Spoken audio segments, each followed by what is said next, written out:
Bonjour et bienvenue dans cette nouvelle vidéo de la série Mon Histoire, comme je l'ai annoncé dans la première de la série. Donc j'ai commencé des émissions en live le 16 mars 2020 qui étaient assez longues, 1 heure, ensuite une demi-heure.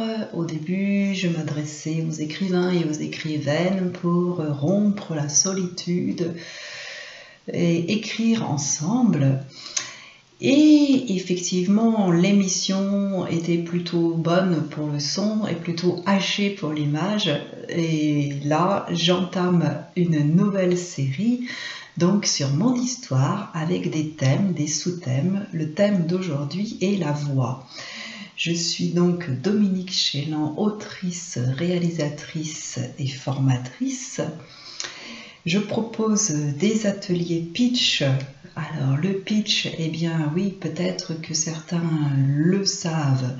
C'est un petit discours qui donne envie, impactant, etc., etc. Pour moi, le pitch, c'est déjà une histoire. Et c'est ce que je fais dans mes ateliers. Donc mon histoire, c'est effectivement l'histoire qui m'a menée jusqu'à ces ateliers. Et dans ces ateliers, il y a un élément important qui est la voix. La voix, V-O-I-X.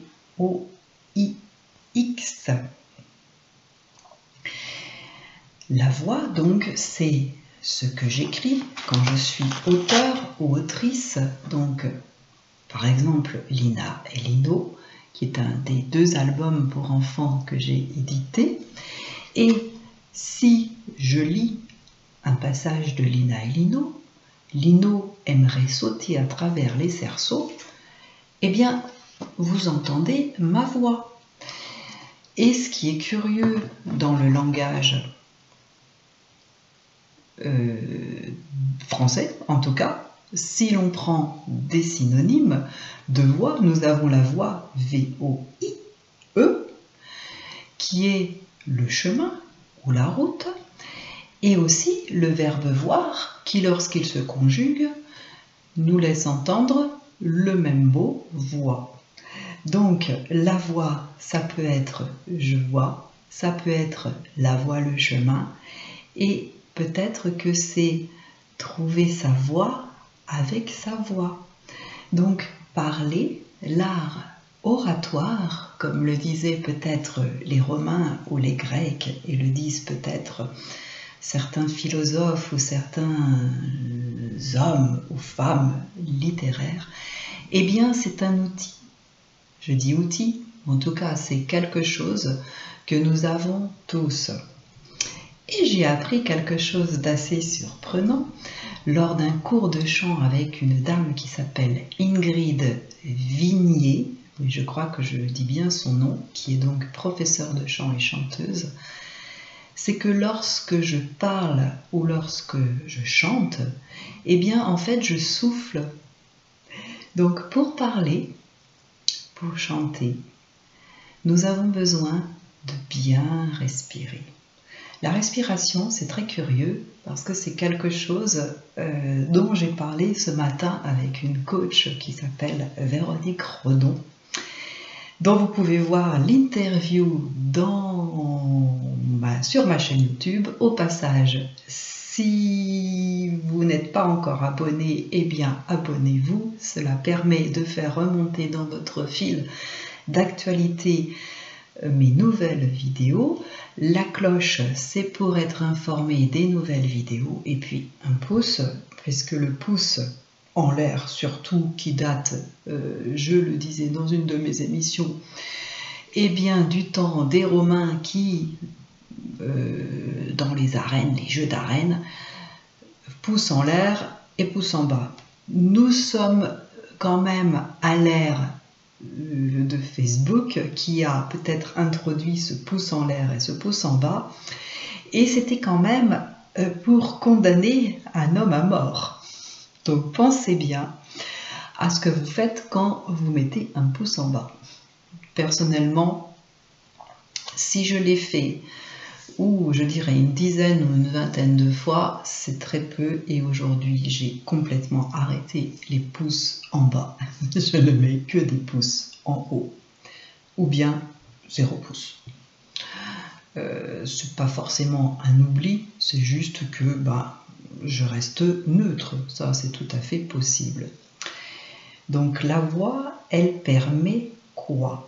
Eh bien, elle permet de partager des paroles, des mots, et aussi un son, une mélodie, si je chante, une intonation, puisque est-ce les mots, donc est-ce que les mots sont vraiment le plus important? Donc oui, les mots sont importants. Ce qu'il y a, c'est que si je dispute mon fils ou ma fille, ou mon conjoint ou ma conjointe, ou mon père ou ma mère, voilà, j'ai une querelle, et je prends un ton jovial, eh bien, cela va être quelque chose qui va être complètement différent, même si le mot ou les mots que j'utilise sont des reproches. Voilà, donc le ton est aussi important.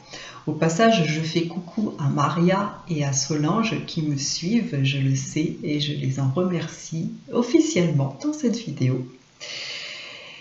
Et je fais peut-être aussi un petit aparté parce que j'avais envie de citer cette, peut-être qui n'a pas forcément quelque chose à voir avec la voix. C'est une citation de Michelle Obama que vous pouvez retrouver dans une de mes vidéos. Je n'ai pas Michelle Obama chez moi, c'est juste un petit clin d'œil à Michelle Obama puisque je trouve que c'est une femme inspirante et qui, elle, a donné de sa voix justement lors de les 2 campagnes présidentielles de son mari. Et elle compte beaucoup, c'est une voix qui compte beaucoup. Voilà, c'est une des expressions que l'on utilise. Donc ce qu'elle disait, c'est que ce que je voulais dans le fond, disait-elle, c'est une vie. Je voulais être en adéquation avec moi-même. Donc la question aujourd'hui, c'est bien ça. Qu'est-ce que je veux et qu'est-ce qui fait que je peux être en adéquation avec moi-même? Alors les expressions autour de la voix, il y en a un paquet. Il y a de vive voix, il y a donner de la voix, il y a sans voix, il y a parler par la voix de quelqu'un, il y a aujourd'hui les voix artificielles. Donc je pense que j'en reste sans voix, effectivement.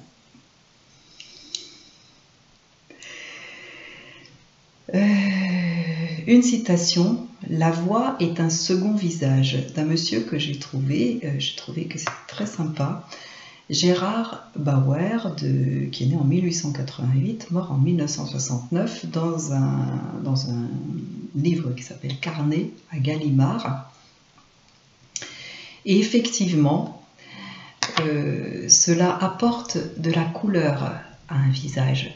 La voix, que je parle peu ou que je parle beaucoup, peu importe, c'est ça qui fait que je reconnais quelqu'un, c'est ça qui caractérise aussi quelqu'un, et ça peut être aussi, même si, comme je le disais, peu de mots qui sont dits, eh bien, c'est quelque chose qui fait vraiment partie de l'ensemble.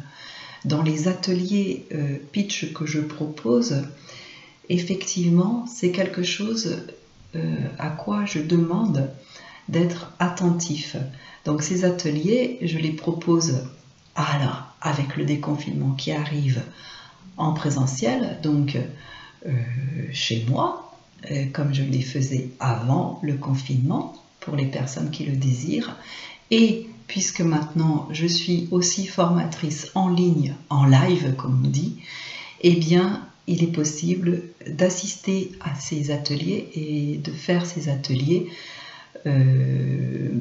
par vidéo interposée. Donc les renseignements, c'est sur mon site www.myrtille.com. Dans le commentaire, la description de cette vidéo, vous avez tous les renseignements dont vous avez besoin pour me retrouver sur les différents réseaux sociaux. Je donne souvent des nouvelles sur Instagram.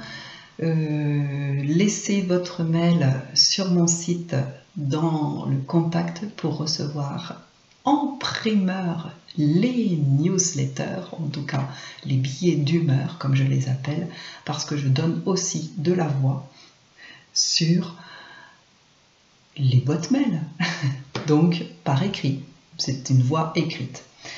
Pour terminer cette petite émission où je déborde un peu, je me rends compte, je voudrais citer Lamartine et Verlaine. Lamartine déjà. J'aimais les voix du soir dans les airs répandus, le bruit lointain des chars gémissant sous leur poids, et le sourd tintement des cloches suspendues au cou des chevreaux des bois. Verlaine. Son nom, je me souviens qu'il est doux et sonore, comme ceux des aimés que la vie exila. Son regard est pareil au regard des statues.